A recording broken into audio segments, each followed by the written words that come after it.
balearon dos hoteles por los policías federales. La situación que se ha vivido en Guerrero de tiempo atrás es una situación que obliga y exige a una intervención cada vez más intensa por parte del Gabinete de Seguridad.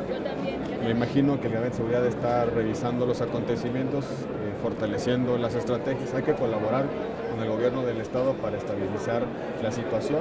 Nuestros policías no pueden estar bajo riesgo de agresiones de los criminales. Hay que hacer todo lo que está a nuestro alcance para recuperar la paz en Guerrero. Ya hemos estado discutiendo sobre las posibilidades de intervención de la Federación en Guerrero. Creo que todos los días se exige que esa intervención sea permanente y que esa intervención se mantenga hasta en tanto se logre pacificar por completo al estado de Guerrero. Guerrero amerita una estrategia muy parecida a la de Michoacán. Cada estado debe tener su propia estrategia. No hay estados iguales y en consecuencia no debe haber estrategias iguales. Hay realidades totalmente diferentes en nuestro país y cada tipo de realidad y cada tipo de fenómeno debe enfrentarse con los instrumentos propicios y adecuados para esa realidad. No ha sido lo mismo la intervención en Tamaulipas que en Michoacán, que en Morelos, que en Ciudad Juárez, que en Tijuana o que en Nuevo León. Por eso cada tipo de realidad debe ameritar y debe exigir un tipo específico de intervención precisamente para aumentar la eficacia de la respuesta del Estado frente a una realidad específica. En el tema de la marihuana, ayer decía el vicecoordinador del que van a intentar los campos de Marín, que no hay tiempo para problemas de disección. Bueno, va a depender de las condiciones en cada Cámara, lo he dicho. Las condiciones de tránsito en la Cámara de Senadores dependerá de las posiciones que tengan los grupos parlamentarios, de las posiciones que fijen públicamente ya en las comisiones, y lo mismo sucederá en la Cámara de Diputados. Nos quedan 3 días, son 2 cámaras las que tenemos que resolver este asunto. Puede resolverse en una y quedarse para otro momento en la otra, o bien resolverse en este periodo en ambas. Va a depender del clima de entendimiento, de la aceptación mayoritaria que tenga un determinado dictamen y de las posibilidades políticas de que en los días que nos quedan de periodo tengamos frente a un tema tan importante para la República, pero sobre el cual ya hemos venido discutiendo intensamente en los últimos meses. No es un debate nuevo para nadie, no es un debate que haya surgido a partir de la presentación de la iniciativa del presidente de la República, sino que es un debate que por lo menos en el Congreso lleva más de 6 años, de 6 meses, perdón, y en el país lleva mucho más de 6 años. ¿Usted ve condiciones entonces para que salga? Las condiciones dependen de las posiciones que tengan los grupos parlamentarios y de los votos que cada grupo parlamentario aporte. Yo siempre he insistido en que las condiciones dependen de la voluntad política y mientras haya voluntad política, el tiempo sobra.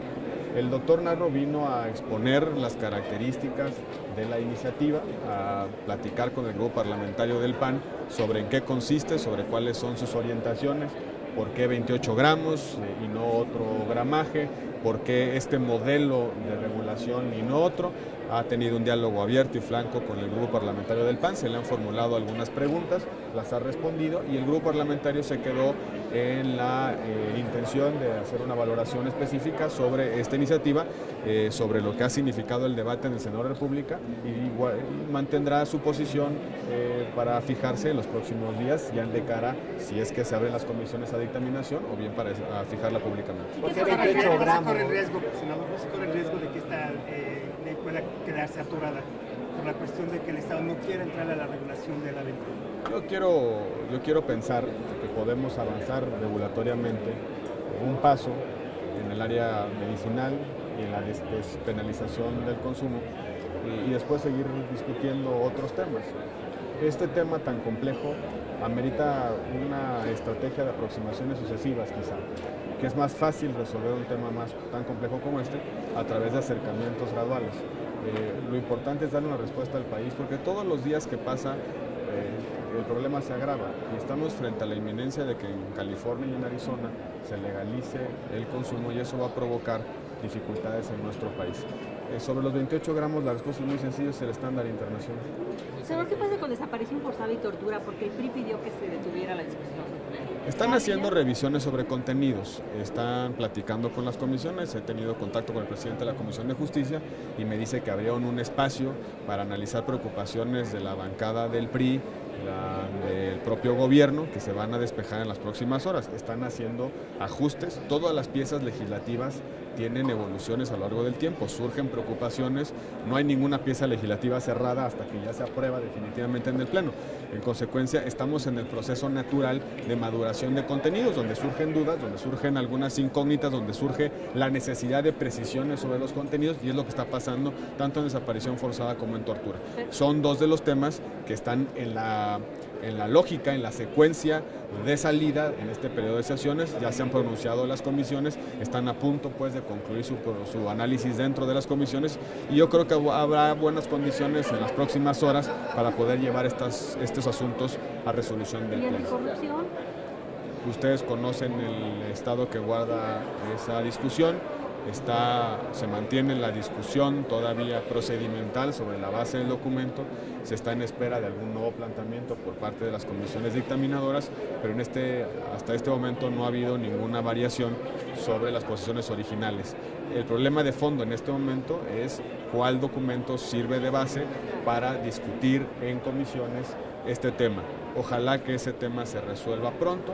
Me parece que el obstáculo procedimental puede ser superado pronto y que podemos entrar a la dictaminación en comisiones para que ya las posiciones y los contenidos se resuelvan a plenitud. Se habla por ahí de una carta fantasma firmada por 20 panistas y se aseguraba que usted era uno de ellos, pidiendo que se pasara ya a discutir ya. Son dos cosas totalmente distintas.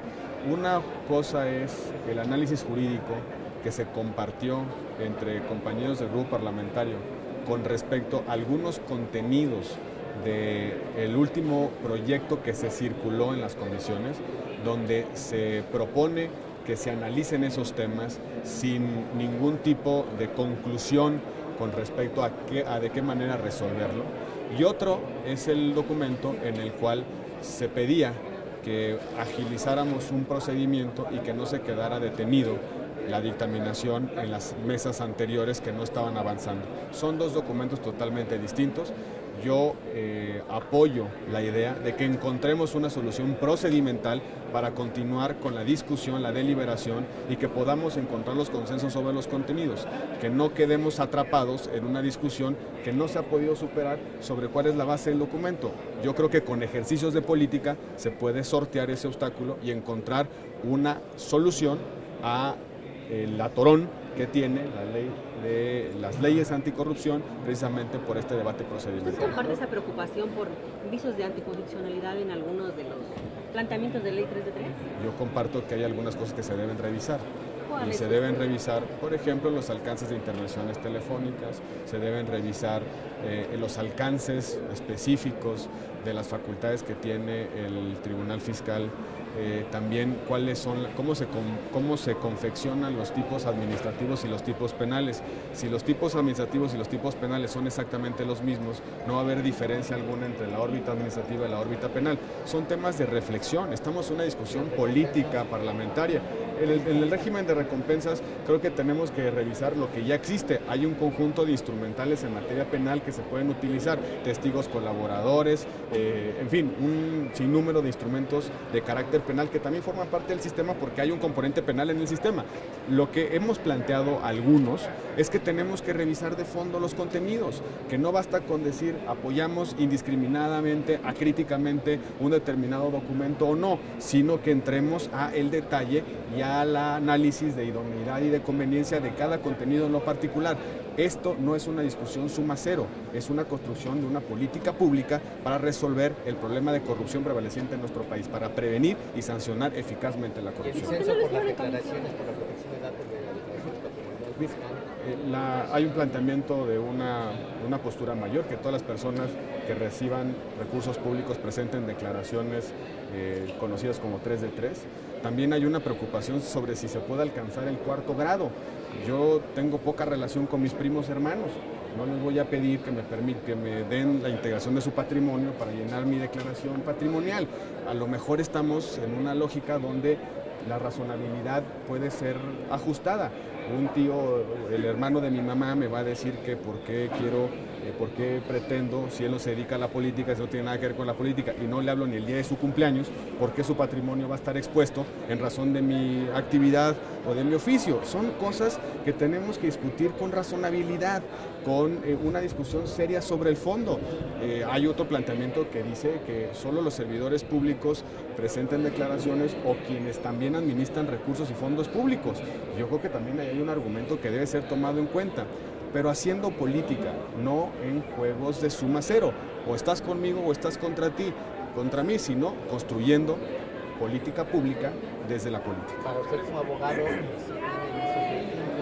pues mire, el hermano de mi mamá va a poder ir a un amparo a negarme la publicidad de su patrimonio. No tenemos nada que ver entre nosotros, no depende económicamente de mí, no tenemos relaciones económicas ni familiares, no nos hablamos el día de nuestro cumpleaños. Él se va a poder oponer a que su patrimonio quede revelado en función de mi actividad profesional. Yo creo que ahí hay un argumento jurídico que debe ser sopesado, sin estigmas. Es decir, parece que quienes hacen este tipo de argumentaciones son estigmatizados en razón de que no quieren 3 de 3. Ahí hay una razón que tenemos que pensar. No existe ningún modelo en el mundo en el que la obligación del servidor público tenga un alcance hasta el 4º grado de su familia. No existe en ningún lugar del mundo. Ayer platicaba con el asesor del Reino Unido para corrupción y me decía que no conocen un modelo con esa profundidad y con ese alcance. Yo insisto, tengo muchos primos hermanos y a los cuales no tengo ni su teléfono para pedirle que me den sus cuentas bancarias. ¿Esos términos conllevaría una, valga la expresión, cascada de amparos como está la ley? Pues evidentemente quien se sienta agraviado por ese esquema legal podrá ir a defender su razón ante un tribunal. Pero más allá de eso, lo que tenemos que resolver es de qué manera prevenimos, sancionamos la corrupción. Si esos argumentos son razonables, ponerlos sobre la mesa y ajustarlo, pero a través del diálogo, de la política, a través de una reflexión sobre modelos, sobre alternativas, sobre argumentos a favor y en contra, no simplemente bajo una lógica de o aceptas todo el paquete o entonces estás en contra del combate a la corrupción. Senador, ahora sobre la entrevista que da Ricardo Anaya, que dice que ven con posibilidad de que haya una alianza con el PRD en 2018. Miren, el único que le ha hecho caso al presidente Anaya con respecto a la alianza del PRD he sido yo. Por eso estoy proponiendo la legalización de la marihuana. ahora, perdón, ¿Con buenos ojos para una futura candidatura presidencial? Yo creo que estamos muy lejos en el 2000. Es una posibilidad, como hay otras tantas. Y me parece que para ser consistentes con la alianza política y electoral con el PRD, habría que acompañar el planteamiento del PRD en materia de marihuana. senador, ahora que yo sé que los bloquearon en sus trabajos a partir de la segunda parte. El grupo interdisciplinario independiente de expertos ha dejado una serie de interrogantes sobre la mesa.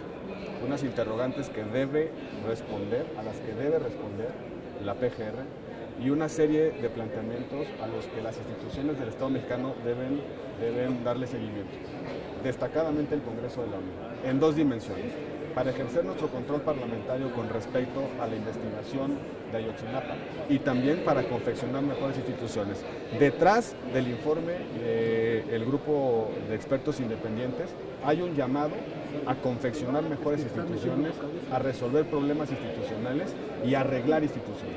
Y eso es responsabilidad del Congreso de la En Unión. relación a lo que dijo el presidente Peña Nieto, de que bueno, a pesar del mal humor, hay situaciones alentadoras en el país. ¿Hay razón para que haya mal humor, para que haya mejor situación del ambiente entre la ciudadanía? ¿Cómo lo percibes? Por supuesto que el país tiene problemas, por supuesto que el país tiene dificultades que tiene que enfrentar, que lo tenemos que hacer desde las instituciones y a través de instituciones. Pero también es cierto que hay muchas cosas buenas en nuestro país. Hay una economía que está creciendo, no al margen al que quisiéramos, no en las tasas a las que quisiéramos. Tenemos instituciones que